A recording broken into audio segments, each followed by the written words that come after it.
Саламатсыздар, урматтуу биздин кардарлар. Биз азыр Бишкек шаарынын четиндеги жаңы бир конушка келдик. Өзүңүздөр көргөндөй бул жерде СИП панелден жаңы биздин бир объект курулуп баштап жатат. Бирок бүгүнкү видеодо биз силерге менин артымда турган эки красавчик үйдүн бирөөсү жөнүндө кенен обзор тартып беребиз.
Мынакей биз азыр СИП панелден кышында салып берген үйүбүзгө келдик. Бул үйдүн ички жасалгасын кардарыбыз өзү жасап бүттү. Азыр биз силерге ошол үйдүн ички бөлүнүштөрү жана негизи эле үй кантип салынганы жөнүндө маалымат берип кетели деп чечтик.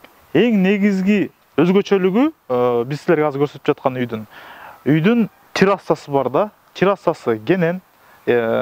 Бизде көбүнчө үйлөрдү салганда болсо террасага көп көңүл бурушпайт да, либо өзүнчө беседка салышат да. А биз бул үйгө болсо ошол беседканын функциясын аткарган терраса үйгө кошулуп кеткен да. Гостиныйдан чыкса болот.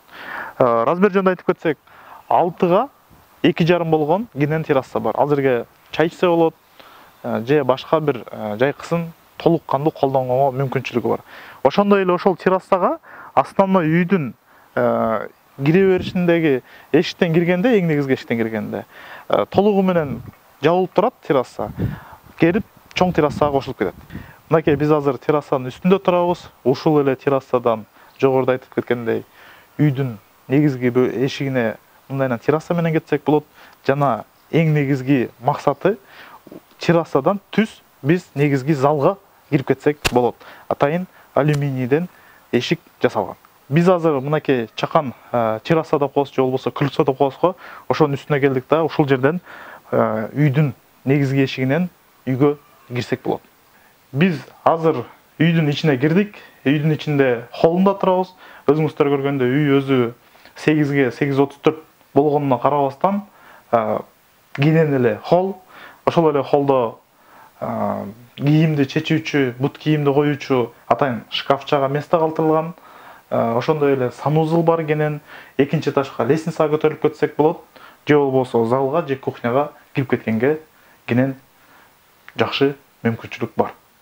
Холдон киргенде эле оң жак бетинде санузел турат. Өзүңүздөр көргөндөй санузелда кол жуучу раковина жана унитаз жайгашылган. Кенен чонон адам батса болот. Ошондой эле ушул жерге келечекте стиральный машина деп коебуз го, кир жуучу машина дагы жайгашылат. Ал эми душ, ванный комната болсо экинчи этажда. Холдон түз өткөндө болсо биз кухонный зонага өтөбүз. Кухонный зонада болсо өзүңүздөр көргөндөй атайын кухонный стенка үйгө толугу менен орнотулуп бекитилген. Газ плитасы турат, холодильниги турат. Негизи эле кардарыбызга толук кандуу колдонгонго даяр. Бизде көп учурда кардарлар сурашат, кухня кантип бекитилет, көтөрөбү, көтөрө албайбы депчи. Өзүңүздөр көрсөңүздөр болот. Бул видеодо хай-тек стилинде жасалган кухонный стенка бекитилип турат. Ал эми башка видеолорубузду көрсөңүз, обзорлорубузду ар кандай түрлүү кухняларды, аристон, эмне болбосун адамга керектүү баарын бекитип, көрсөтүп берип жатабыз. Ушул эле кухнядан биз акырын кенен залга кирип кетсек болот. Бул үйдүн өзүңүздөр видеодон көргөндөй сыяктуу дагы бир чоң өзгөчөлүгү негизги кардарларыбыз үйлөрүнө кухнядан өзүнчө залды өзүнчө кылчу болсо, бул жерде болсо бөлүүчү дубал жок. Кенен чоң жер калтырылган. Ошол жерден коноктор келсе, коноктор келбесе дагы үй бүлө кенен чонон колдонгонуна өтө ыңгайлуу. Залдын узуну 8 метр, ал эми туурасынан алганда болсо 3,70 болуп калат. Бийиктиги болсо 2,80. Өзүңүздөр видеодон көрсөңүздөр болот. Бул залга болсо натяжной потолок эмес, бизде көбүнчө натяжной потолок колдонсо, кадимки эле гипсокартон менен борт чыгарып, софиттери менен жана чоң 2 люстра коюлган. Ички отделкада каалаган материалды колдонуп, каалагандай кооздоп кете берсеңиз болот. Бул ар бир кардардын өзүнүн жеке үй бүлөсүнүн чечимине жараша коюлуп бекитилип кете берет. Биз белгилеп кетчү нерсе, биз үйдү деген ички отделкага чейин жеткизип бергенбиз. Гипсокартон чапталып, шпаклевка тартылган апапак бойдон клиентке, кардарга тапшырып бергенбиз. Ал эми обойлардын өңүн, түзүн, люстраларды же пардаларды кардарыбыз үй бүлөсү менен чогуу кеңешип, өзлөрү чечим чыгарып, өзлөрү жасашкан. Ошондой эле бул залдан биз эшикке чыгабыз десек, кааласак түз эшикке чыгып кетсек болот. Эшикке чыкканда биз террасага чыгып калабыз. Жана ошол террасага чыгып, кааласаңыз чай ичип, кааласаңыз китеп окуп, же болбосо компьютер менен иштесеңиз, мындай таза абада иштей бергенге толук мүмкүнчүлүгүңүз болот. Бул үйгө жылытуучу система катары атайын орусча айтканда теплый пол деп коебуз го, ошондой теплый полдор каралган. Өзүңүздөр видеодон көргөндөй, бул жерде теплый полдун датчиктери турат. Сиз каалаган температураны коюп койсоңуз, үйгө ошол температурада жылытып, үйүңүз жылуу колдонгонго даяр болот. Биз азыр холлдо турабыз. Холдон лестница менен экинчи этажга көтөрүлүп кетчү жай. Өзүңүздөр көргөндөй, үйдүн сырткы размери 8ге 8,34 болуп чакан болгонуна карабастан, холл кененирээк болгон бул үйдүкү. Кененирээк болуш үчүн биз лестницаны нарыраак жылдырганбыз да. Үйдүн сыртынан 1 метрден ашыгыраак чыгып турат. Ошол себептен бул холлда кеңейген, жана лестницада дагы ортодон эс алуучу площадка деп коебуз го, площадка пайда болгон. Ал эми так размерлерди болсо, биздин сайтка кирип, сайттан проектини көчүрүп алсаңыз болот. Биз мынакей лестница менен көтөрүлүп, экинчи кабатка чыктык. Өзүңүздөр көргөндөй, лестница толугу менен жасалган. Бирок эскерте кетчү нерсе, биз кардарыбызга лестницанын темир каркасын токуп бергенбиз, сөөгүн. Ал эми сырткы жасалгасын болсо, ички отделка менен кошо кардарыбыз өзүнүн каалоосуна жараша жасаган. Сиз дагы эртең күнү бизге үй салдырып калсаңыз, өзүңүз каалаган материал менен сыртын кооздоп алганга мүмкүнчүлүк аласыз. Ошондой эле биз холлго чыккандан кийин, холлдон болсо биз 3 жатуучу бөлмөгө жана экинчи этаждагы негизги үй бүлө колдонуучу санузулга киргенге мүмкүнчүлүк бар. Мынакей бул холлдон болсо биз экинчи санузулга киргенге мүмкүнчүлүк бар. Эшикти ачып көрсөк болот. Санузул кенен, өзүңүздөр видеодон көргөндөй кафелдер бүт чапталган. Азыр болгону эле сантехнический трубаларын подключение кылып, арестонун коюш керек жумуш эле калган. Калган нерсеси толугу менен дайын. Кенен санузул, так размерин биздин проекттен көрүп алсаңыз болот. Биз азыр биринчи жатуучу бөлмөгө кирдик, детский деп айтсак адашпайбыз. Бул спальня мындай чакан, но ошол эле учурда кардарга колдонууга толук даяр. Узун туурасын айтып кетсем, 3,7ге 3,4 болгон жатуучу бөлмө. Бул жерден спальнянын дагы бир өзгөчөлүгү, ошол эле спальнядан биз чакан балконго чыгып кеткенге мүмкүнчүлүгүбүз бар. Биз азыр экинчи жатуучу бөлмөгө кирдик. Бул жатуучу бөлмө конок тозуучу бөлмө десек адашпайбыз. Узун туурасы 3,4гө 4 метр.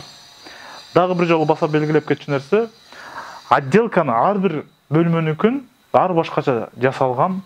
Ал эми ал нерсе болсо, ар бир кардардын өзүнүн жеке каалоосуна жараша каалаган материал менен ички жасалголоону жасап кете берсеңиз болот.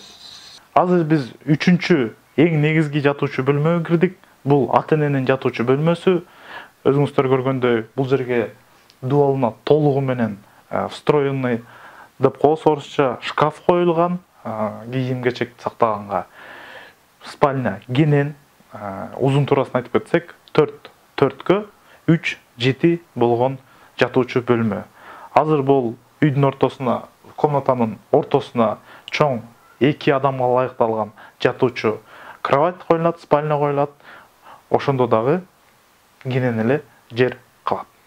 Ар бир жатуучу бөлмөгө кардарыбыздын өзүнүн каалоосуна жараша биз электромонтаж кылып жаткан учурда кайсыл комнатага эмне талап кылынса, ошого жараша монтаж кылып даярдап кетебиз. Өзүңүздөр көргөндөй бул жерге интернеттин кабелдери жана розеткалар коюлган. Себебинде бул жерге кааласа чоң телевизор койсо болот, интернет менен иштеген, же болбосо компьютер койсо болот, монитор койсо болот.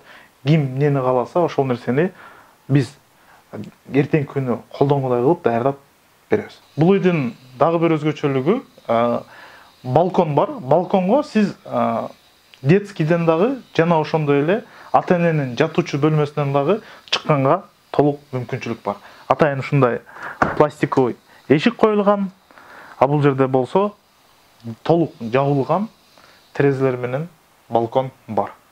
Жогоруда айтып кеткендей, бул жерге 2 жатуучу бөлмөдөн тең чыкканга мүмкүнчүлүк бар.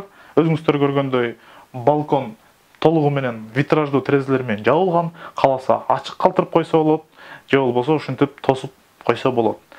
Дагы бир эскертип баса белгилеп кетчү нерсе, бул чырдака кантип чыкканга мүмкүнчүлүк түзүлөт дегени. Көп учурда бизден кардарлар сурашат, крышага кантип чыгабыз? Илгеркилер болсо сыртынан калтырып кетчү эле го эшикчилер. Биз болсо атайын мондой болгон чакан неме калтырып кетебиз, люкка место. Анан бул балкондун азыр ички жасалгасы бүтө элек экен. Ички жасалгасы бүткөндө ушул жерге пластиковый атайын эшик жасап коюшат дагы.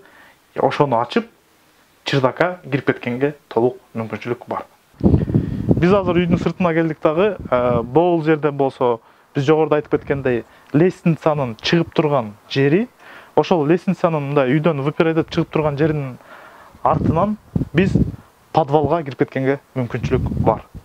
Бул үйдүн астында чакан подвалы бар. Ошол подвалды болсо кладовое помещение катары инструменттерди коюп, же болбосо салат варенье жасалганда ошолорду ичинде сактаса болот. Биз сиздерге азыр үй жөнүндө толугу менен көрсөтүп бердик. Үй өзү 8ге 834, 130 чарчы метрлик үй. Астында подвальный помещениясы бар. Экинчи этажда 3 жатуучу бөлмө, санузел жана балкону бар. Биринчи этажда болсо дагы бир санузел жана ошондой эле кухня, чоң зал и кенен терраса бар. И подвалы бар. Биз бул үйдү былтыр кышында салып бергенбиз. Былтыр кышында биз подписоо деңгээлге чейин салып бергенде биздин кардарларыбызды эң кызыктырган суроо акча маселеси 2,5 миллион сомдун тегерегинде айланган. Бирок былтыртан бери материалдардын баасы аябай күндөн күнгө өсүп жатат. Ошол себептен эгерде бул жылы бул үйдү салабыз десек, материалдын бааларынын өзгөрүшү менен суммасы кичине кымбатыраак айланып калышы толук ыктымал. Дагы бир жолу айтып кетчү нерсе, биз эгерде бир эле проектини алып туруп, ошол проектини 2 кардарга салып берсек, 2 башка баа чыгат. Себеби дегенде бул жерде өзүңүздөр көргөндөй фасадка, ошондой эле крыша, кровля, чатырга кымбат мягкий кровля колдонулганда, мягкий фасад колдонулган. Эгерде сиз материалды башка нерсеге өзгөртсөңүз, баасы башкачараак чыгышы мүмкүн.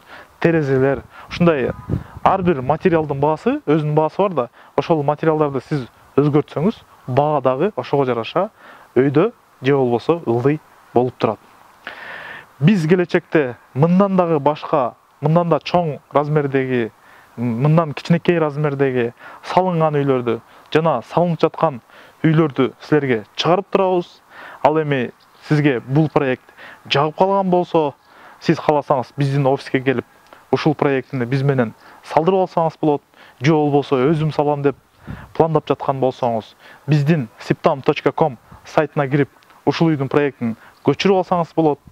Жана сиз сип менен эмес, же башка кирпич менен ушул эле проектини салдырам десеңиз, анда биздин офиске кайрылышыңыз керек болуп калат. Биз ошону сизге кирпичке ылайыктап, размерлерин тууралап, чийип бере алабыз. Биздин YouTube каналга жазылыңыздар, өзүңөрдүн ой пикириңерди, сунуштарыңарды комментарий калтырыңыздар. Биз ошого жараша силерге видеолорду даярдап, кызмат кылганга даярбыз.